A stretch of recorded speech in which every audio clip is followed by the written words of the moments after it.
Ito ang Presidential Broadcast Service. Radyo Pilipinas. Radyo Publiko ng Bagong Pilipinas para sa Bagong Pilipino.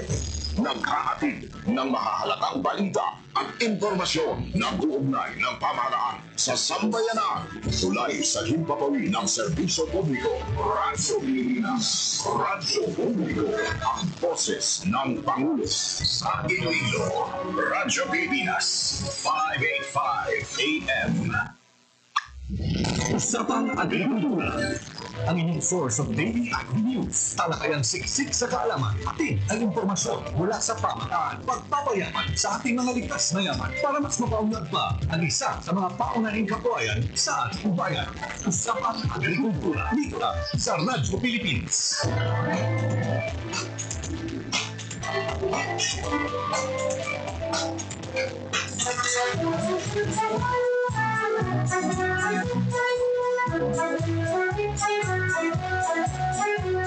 It is common among families, especially in the countryside, to own several hectares of land. Mostly were inherited from the older generation and passed to the later generations. However, as time passes by, only a few of the current generation would have an interest on the vast land they have inherited. When in the early years, the older people are into acquiring vast areas of land, the younger people today would rather work in a rented space to earn a living. This is the case of husband and wife Jose Roy Dipon, a seaman by profession, and attorney Emeline Arboleda Dipon, a former Capiz General and the founder of the Tree Huggers Movement Incorporated, who owned a few hectares of land but would eventually buy the portions owned by their immediate families. They were able to acquire a total of 20 hectares of land. The problem, however, most of these lands used to be sugarcane and corn plantations. These are lands with no existing trees and other vegetation, as required by the prior crops.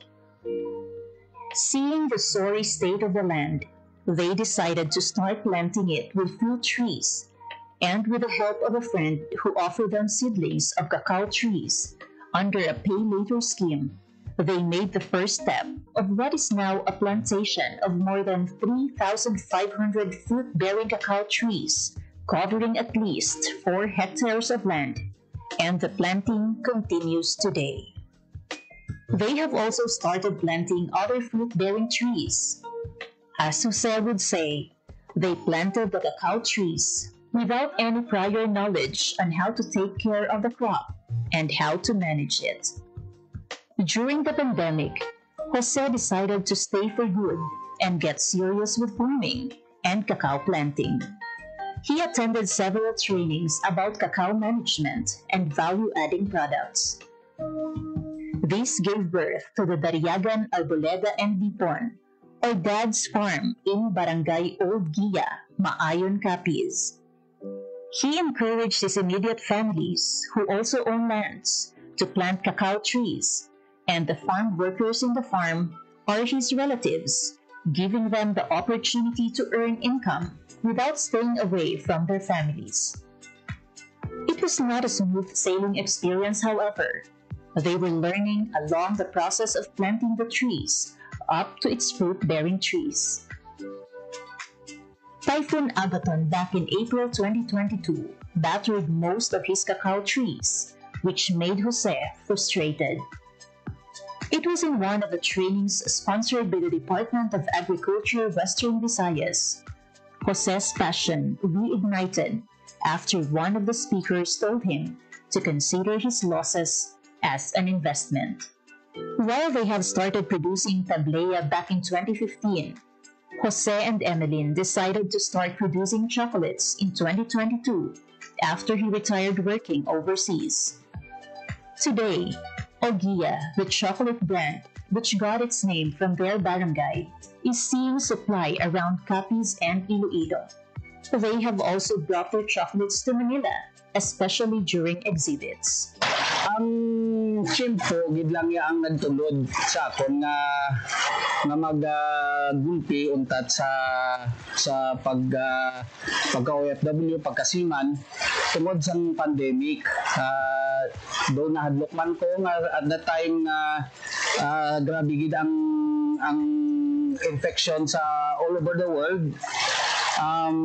Nag-decide na lang gid ko nga maguntat kay tungod nakita ko naga-fruit na ang amon nga mga gintanong nga kakao amatamat na dadamo. Dito na ko nagumpisa dayon nga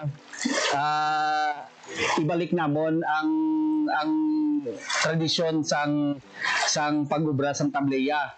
At the same time, dito na ko naga-research upod sa mga taga-DA to add value sa kakao.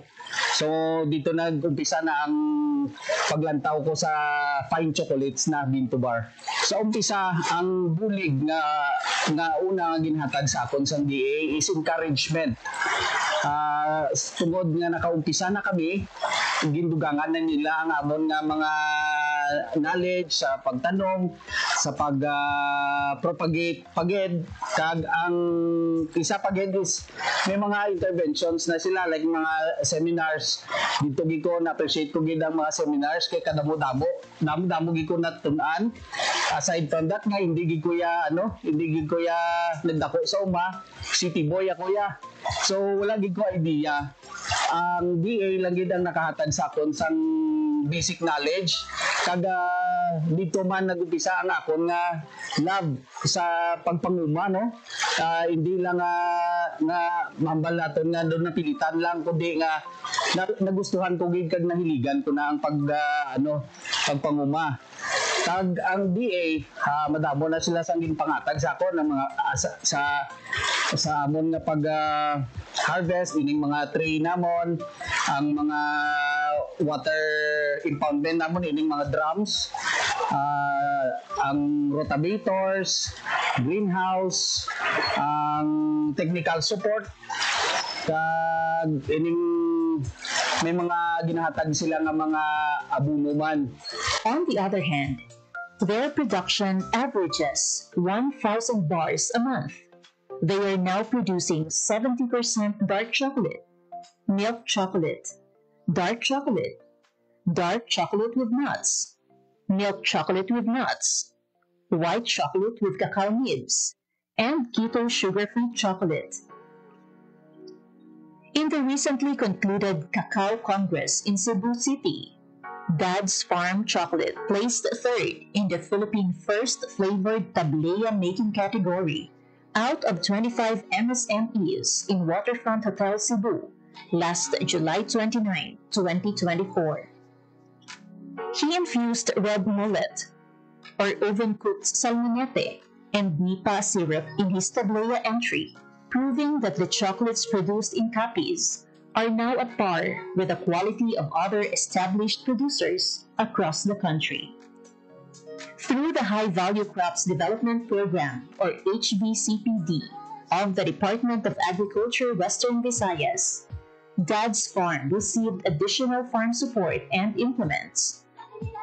HVCPD provided them a rotavator, greenhouse, solar plastic, and drums for water storage. These, along with several training programs on cacao production and value adding, are in place as part of the continuing support of DA Western Visayas to the cacao farmers. The region produces around tons of cacao seeds every year. Its growth has helped propel the agricultural sector as one of the main economic drivers in Western Visayas. This is your Department of Agriculture, Western Visayas.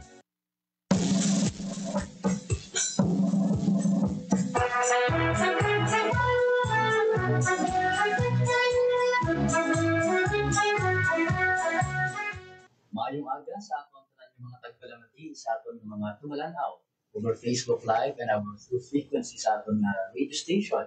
Good morning, and sa aton mga farmers, sa aton mga fisher folk, sa tanan naton mga agricultural technician, ang aton the municipal agriculturists, subong man sa aton mga provincial agriculturists and city agriculturists, sa aton mga regional executive directors and departments of agriculture Western Visayas, Director Dennis Arbia, and ang ating duha, the regional technical director for research and regulation, Director Sardina B. Coelho, and ang ating OIC director for operation and extension, Senior Director Maria Teresa Solis. Maayong aga sa ato tanan. And yun kami yung naton ang patapos ng DA Western Visayas sa ating mga attached agencies na ibang pagit na nagabubo sa sektor sa agrikultura, sa kamayan nga aga sa ato tanan. Subong adlaw, panibagong episode, isa na naman ka information ang aton ipalabot sa aton ng mga pagpalamati sa aton mga stakeholders, especially sa aton ng mga kauturan na nagkaputok sa mga kasapatan sa aton mga livestock industry, maging mapinaslan ng gitag maging mga episode. It's because mong paupod naton ang next in rank veterinary quarantine officer sa Bureau of Animal Industry, si Dr. John Roel C. Hilario. Subong man makaupod naton ang veterinary quarantine officer sa Veterinary Quarantine Station 6, si Dr. Pearl Joy D. Herawa. Maayong aga sa ating tanan pagkanamiyo sa ating mga listeners. Yes, sir. Good morning. Sir, good morning. And of course, on behalf of Dr. Nilo Pilingayan, atong Regional Veterinary Quarantine Officer under Bureau of Animal Industry, Veterinary Quarantine Region 6. I am once again Dr. General Hilario, the next in rank in Region 6. And kaya kami akong tanan sa Mayong Aga. We are very glad to be here. We are very glad for this opportunity to present our regulations for the idea of our farmers who are, of course, shipping their commodities. Yes, Dr. Good morning. Thank you, Sir John. Thank you din sa taga-DA Rafael sa paghatag sa kahigayunan sa amon subong aga na ma-share mo naman ang mga regulations naman sa Bureau of Animal Industry Veterinary Quarantine Services Station 6 and mayong aga man sa tanan natin yung mga pagpalamti sa mga aga. Yes, sa istoryahan natin sa mga document na tawag natin na local shipping permit on online sa Bureau of Animal Industry. So, natin pamangkot, ano ng mga sapat o klase sa produkto ang kalakip nga kinahanglan kuhaan sa bali local shipping permit o kung ang ating LSP para sa ating mga biheros. Yes, sir. Siguro, sir, actually, the commodities that sir, cover sa atong issuance ng permit under the Bureau of Animal Industry medyo namo siya. But I think we'll categorize into 4 na lang yun para mas hapos matandaan sa itong tagpalamati. So number 1, ating commodity number 1 will be live animals. If gadala ka sa mga buhay, ipasapatan, kinahanglan mo magkuha sa permit. Ikaduha, kung gadala ka sa ilang mga products, animal products, such as karne, or such as itlog, or gatas, kinahanglan mo magkuha sa permit na siya. Also na mga meat products and meat commodities, kinahanglan mo kuhaan sa permit. And lastly, of course, animal products. Magkabagat animal products, siya ang commodities or products from animals na hindi nato makaon, such as, for example, ilang mga skin, mga hide, o mga leather, ilang mga chicken dang abe, na ginagamit sa buno. So those are the commodities na if you're planning to transport those commodities, kinahanglan din kuhaan sa aming permit. Yes, and the next other question, kung ano naman ang primary document o kung requirements, mga basic na mga kinahanglan na makuha sa LSP. Okay, sige. May ginatawag ito sa mga Administrative Order number 5 series of 2019. Ano na siya, sir, ang guide naman kung mag-ship kita sa mga animals. So, una na sa mga live animals natin, kung nabiyahe kami sa mga dogs and cats, mga kambing, mga baka, carabao, importante, mayara kitang mga veterinary health certificate kung kuha nila sa license veterinarian. Ikaduha, sa mga meat and meat products natin, importante, may ara sila na dala nga Certificate of Product Registration from the Food and Drug Authority, and then may ara sila LTO or License to Operate from the FDA. Sa mga karne, mga frozen meat na natin, importante na ara sila dala nga Meat Inspection Certificate from the National Meat Inspection Services kung ina na karne is local source or dili sa mga slaughterhouse na siya gintangkuha or sa local supermarket. And importante, kung international man niya, halin ang karne, importante may sila nila na certificate of meat inspection from the National Meat Inspection Services. However, sa mga meat natin, same lang na sila, CPR, kag LTO from the FDA. And then, kapag ang client natin, may dala nga for pasalubong din, nga less than 10 kilogram na for consumption nila ng mga karne, importante nga sila dala lang official receipt sa kung diin laging bakal ang cook meat niya. And you mentioned kagina daw ang online system, no? Ano naman ang atong proseso sa online submission sa mga dokumento sa BAI online system? Kaya sa una, manual ang issuance natin sa local shipping permit. Si client, nakadto sa office naman, dalon ang iyong mga requirements, issuehan naman sa local shipping permit. Sa subong, bago ng atong proseso, may ginatawag na kita nga online local shipping permit issuance system. Sa sino mapaagi, hindi naman kadto si client sa opisina naman, as long as may aral siya requirement, secure, maski diin na siya, kag may aral siya internet connection, makakuha gid siya, maka-apply gid siya online. So, may doon kita ka-process, ano na ang account registration, ang una nila na step. So, first step na importante, may aral lang sila active email address and password. So, mag-login lang sila sa nvqsd.bai.gov.ph, i-fill in lang nila ang mga basic information, kag isend. Ang next step sila is masend mo si BAI for account confirmation. So, i-check ni client ang ila inbox sa ila email or sa spam nila, dira na ang click ang confirmation maging padala ni BAI.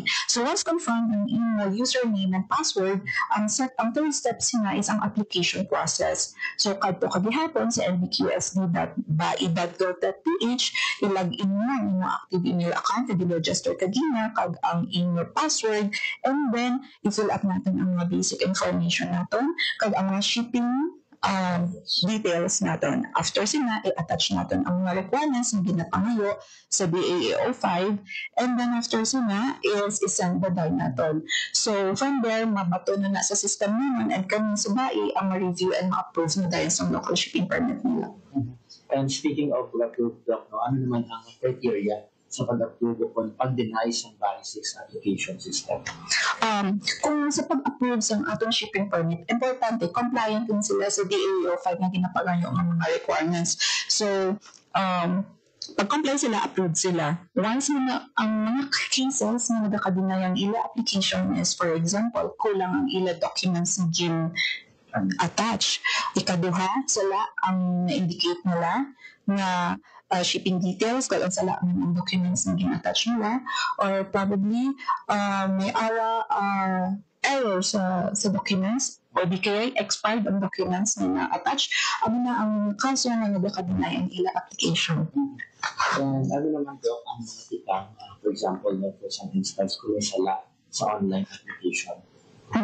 So once mabato na sa among application nila kag i-review naman and makita naman nga may ara sila sa ila application, automatic may ginatawag na return to sender ang application, mabalik kay client, and then may comments na siya halin sa BAI. So for example, mag-ship ka bising dog, and then sa documents mo wala mo ma-attach ang veterinary health certificate kag ang vaccination record niya, mag-comment lang dito si BAI, please attach your veterinary health certificate or the vaccination record. So kinahanglan si client na-comply na siya, and then i-submit na liwat ang i-application para ma-review liwat.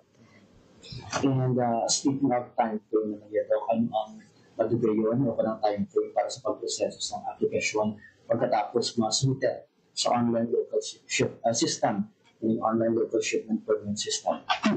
So, may ala kita 2 days na processing para ma-approve ang local shipping permit nila. Ang schedule for review and approval sa permit natin is from 8 a.m. to 5 p.m. So, kung gina-apply natin ang atong local shipping permit at 8 a.m., before 5 p.m. may ara na kita status ng atong local shipment LSP. So, si client, importante, ma-refresh na yung portal para ma-check niya from time to time kung anong updates ng iyang local shipping permit. And then, kung may scenario na 5:30 na bisang hapon na gin-apply ang iya local shipping permit, ang review na the next day na at 8 a.m. So if ever si client ng bill, repeated ang iya errors na pagdamo gid siya sala during application niya, kami si BAI Veterinary Quarantine Station na make sure ginatawagan ng namin ng client para hindi magbalik-balik ang iya nga application kung makayo niya ang tanan-tanan niya mga sala. So from there, hindi nakalabuot sa 3 days, ma-issuehan din siya sa local shipping permit na. At sa ating mga tagpalamatito, paano naman sila pakuha sa permit number o reference code na didiinin ka dito sa port pupunta nila. Okay. So, upon application ni client sa portal naton, ang reference code or ang permit number, automatic na siya na gina-generate ni BAI sa system nila. So, ang anong permit number, ang naman ni ang maging basihan sa mga veterinary quarantine inspectors naton sa tanan nga airports kag seaports na pag-aagyan sa ila shipment kadang ina i-make sure dira na ang basihan kung ang ina nga permit is legit or hindi fake or hindi siya recycled. And once again, sa ating mga tagpalimatiwag listening sa ating mga personnel from the Bureau of Animal Industry. And sa next natin nga question, Doc, speaking of reference code na mention natin o permit number, ano naman ang dapat ihatag sa border control officer sa airport o kung puerto pag-abot, especially when we are talking about mga papeles, mga reference code o mga QR. Okay. So, for example, si client, na-approve na yung local shipping permit niya, magabiyahe na siya. So, sa tanong ng airports at seaports na akin niya, kinangan i-present niya ang printed na local shipping permit na issued by BAI and then ang mga attached documents. So, ang kinangan na kapag veterinary health certificate, kinangan original na siya. Ang mga meat inspection certificate, certificate of meat inspection, kinangan original na. Ang mga handler's license, ang mga livestock handler's license, transport carrier, pwede o ang other documents, pwede kahit photocopy niyo. And wala ba na bayad para sa pagkuha sa mga permit online kung paano yung bayad? Okay. So, ang nakatandaan natin, ang BAI local shipping permit is free na siya, wala na siya bayad. Okay. Paano naman masunod, Doc, ang mga security protocols na data privacy naman niya sa pag-upload sa makabig natin mga sensitive mga information? Okay, so when it comes sa mga data na gina-upload natin online, BAI make sure na secure ang atong data. So una sa tanan, ang atong account o ang atong username naka-embed na siya sa may system ni BAI. And then sa BAI, wala na siya gagamit sa mga open source na Microsoft. Then ikaduha, may ara na siya, nakasubscribe na siya sir sa SSL na to make sure na ang website is safe, hindi siya na-hack, kaya hindi siya masublan sa mga virus. And then at the same time, may ara na sila ang ato mga BAI IT personnel, nakasign na sila sa non-disclosure agreement na hindi nila pwede i-leak ang information and maging liable sila once ang aming information is nagagawa. And then, BAI also invest millions of pesos para maprotektahan ng firewalls ang atong website. So, let's assure na ang atong shipper, ang atong data is protected by BAI. Yes, and ano naman do ang mga protocol kung may mga preventive quarantine, inspection, o kung sampling sa sample o produkto ng ginagawa? Okay. So, usually, before mag-transport sila some permit, we have, of course, the requirement that was mentioned in Dr. Dara pa lang makita ta kung ayan sila, compliant sila sa ating DAO number 5, no? Series of 2000, the instrumental tanga issuances. So, kung okay sila dira, after that, mag-ship na sila, malabay na sa itong mga airports and seaports. So, paglabay nila dira, dapat ang mga documents nila ipakita nila para ma-properly check sa ating mga veterinary quarantine officers and inspectors. So, the process dira, they will be checking not only for the documents, kung okay ang documents, but they will also be checking for the commodities. Kung commodities na is ayan okay, for example, for meat natin, kung sound siya kung fit for human consumption, kung animals natin is healthy. And ayan, kung ang documents na, kag atong shipment ang live animals or atong commodities na abi, consistent ang details. Kay although kisa pareho ang okay ang shipment, okay ang documents, kisa magkaiba.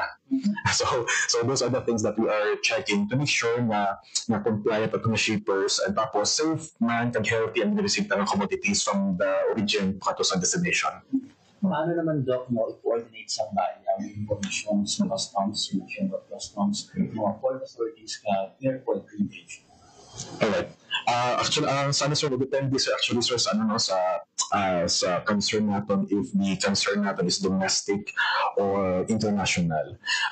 So it depends kung which entity are we going to coordinate. But of course, no, ating coordination with them are actually regular na siya. We have orientation, we have reorientation, we actually update them regularly kung mayroon ang mga bago na update sa atong regulation ta.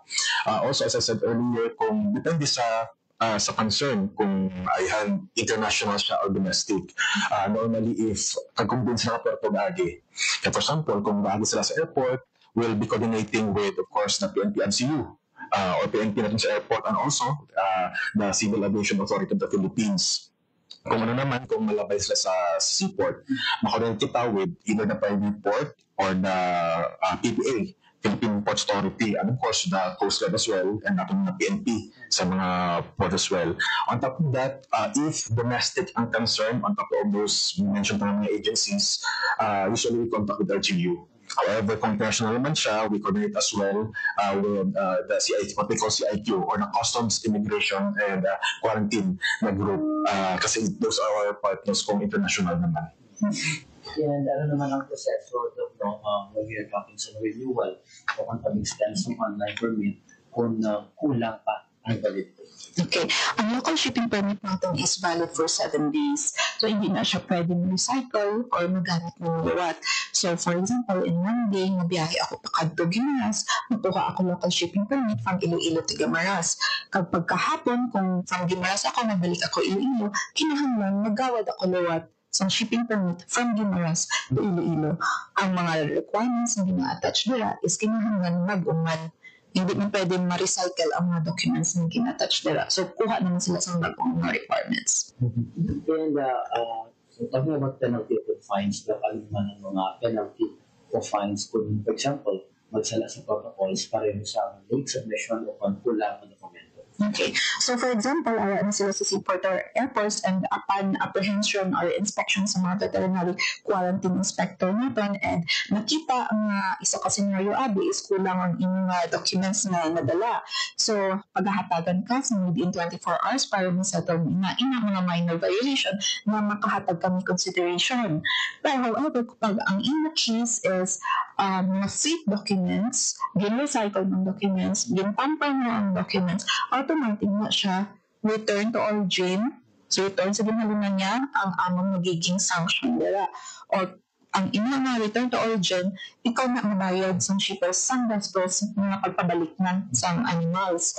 Pero, kung hindi ka magsugot, hindi ka nagbayad, di automatic kang veterinary quarantine officer, i-confiscate na naman kag i-dispose ang animals or products na na-apprehend naman. So, from there, mga serious violation, like for example, upon inspection naman, nakita naman yung may sakit ang animals, although may mga documents siya, automatic confiscation na siya, card disposal. Kaya kung may sakit ng sapat, hindi naman pwede i-release, kaya naman magiging source of maglapta ang sakit. And at the same time, kung ang makanya, upon inspection natin, medyo mag-green na, or medyo damaging words na, or hindi na, nagbaho na, automatic confiscation and disposal ang aming magiging sanction. So, kung ikaw, nakakumit ka sa various serious violation, ang aming sanction na pwede na siya nung mag-blacklist ikaw, hatagan ka naman sa show cause order, and then pag na-prove na guilty ka, pwede ka mag-blacklist ng BAI. So, blacklisting, hindi ka na allowed to ship or to transact on any transactions of Bureau of Industry. So, ano na siya, sir? Yes, once again, sa ating mga listeners, online, sa ating viewers sa Facebook natin, there you have it ang ating bisita Subo from the Bureau of Animal Industry, si Dr. John Ruel C. Hilario, ang National Rank Veterinary Quarantine Officer sa Veterinary Quarantine Station 6 sa Western Visayas, Subuhan si Dr. Pearl Joy Grawa, Veterinary Quality Officer, Veterinary Quality in Station 6. Alasin na lang mga doc, no? Panugyan o kung mga advisory na lang sa atin ng mga tagpalamati. Yes, sir. Yes, sir.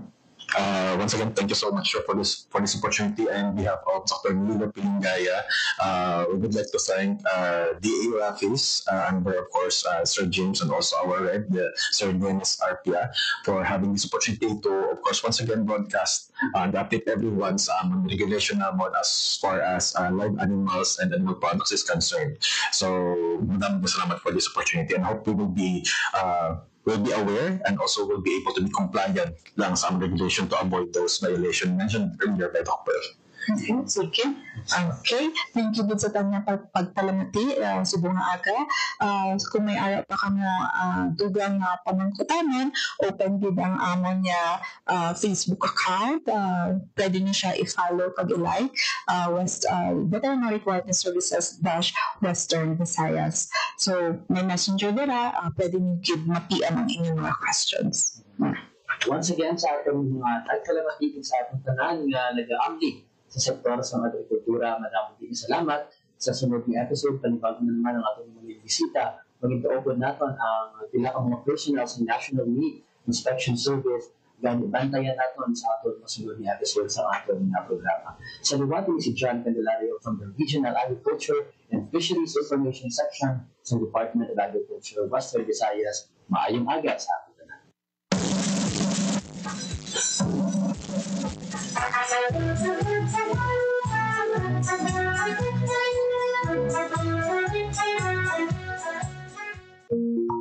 There was a time when calamansi ruled the orchards of Guimaras. Its scent, its promise, its profit. But as years passed, the trees bore fewer fruits. Pests, aging groves, and changing markets slowly pushed this once booming industry into the background. For decades, calamansi farming was a way of life in Guimaras. Families built homes, sent children to school, and supported communities, all with the help of the small but mighty citrus fruit. But nature had its way. Trees aged, pests spread, and many farmers turned to other crops, hoping for more secure returns. Still, the spirit of calamansi never left. And today, its story is being rewritten. Sa unaya, ang amon nga production sang kalamansi, syempre gamay compare sa subong kay isang unaya yang dapila pa man lang ka puno kag dayon ang amon nga mga bakal sa amin sang kalamansi amon nagyapon ang ginadala sa Bacolod kay ginadala sa Iloilo. Dayon nakita man namon nga daw nagaamat-amat man siya nami ang income tungod nga daw damo naman ang nagabakal kay tungod nga damo naman sa mga production sang kalamansi diri sa Guimaras. Ti amo na nga mga processing nga nga production ti amo na nga daw na-expand kami na sang amon nga nga tanom kag nakita man namon nga nami man ang income during sang peak season tapos damo man ang nagabakal ti amo na nga maka-income man kami kag mabawi man ang among mga gasto sa abono kag sa patanom namon. Ang calamansi grower almost na 7 years starting until now. Ang pagkakalamansi ay kailangan hands-on, tiyaga, tapos dedication sa pagkakalamansi. Tapos sa una, ang kalamansi sa mga seasonal lang sila compare now. Kailangan may technology nga bago nga technique nga mapabunga mo sa off-season. To bring calamansi farming back to life, the Department of Agriculture, through the Provincial Office for Agricultural Services or POAS, stepped in with more than just seedlings. They brought technical know-how, a roadmap for recovery, and a renewed sense of purpose. From providing quality planting materials to hands-on training in pest management and tree rehabilitation, POAS help transform struggling orchards into thriving farms once again. Farmers also receive post-harvest training and access to support facilities, making sure every fruit harvested is fresh, clean, and ready for the market. Okay. Now, for the specific intervention sa calamansi industry sa probinsya sa Guimaras, the Provincial Office for Agricultural Services is crafting a roadmap dated 2025 to 2029. Now, this roadmap will give the direction sang aton nga calamansi industry sa probinsya by identifying the challenges and what would be the specific intervention would become up. So we conduct focus group discussion with the calamansi growers para nga sa ila mismo magahalin kung ano ba na ang problema, ano ang ugat sang problema nila kag amo na siya ang hatagan sang solusyon sang probinsya sang Guimaras. But no intervention works without the hands and hearts of farmers. They are the real drivers of revival. Working together through cooperatives, they embraced better practices. Their dedication is now bearing fruit.